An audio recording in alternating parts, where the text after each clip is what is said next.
Kenapa ramai sangat percaya fake news?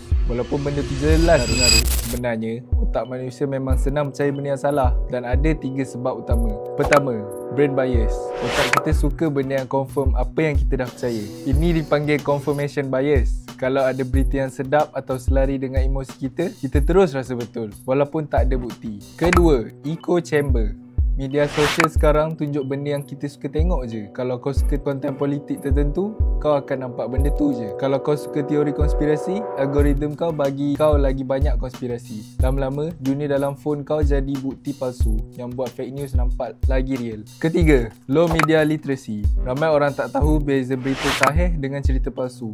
Thumbnail clickbait, voice note WhatsApp, screenshot tanpa sumber. Semua tu nampak legit bila orang share banyak-banyak. Lagi ramai share, lagi orang rasa ia betul. Dan jangan lupa, fake news biasanya lebih drama, lebih emosi, lebih sensasi daripada berita sebenar. Otak manusia memang suka benda yang trigger, rasa marah, takut atau terkejut. So, apa fake news yang paling gila korang pernah tengok? Share kat komen.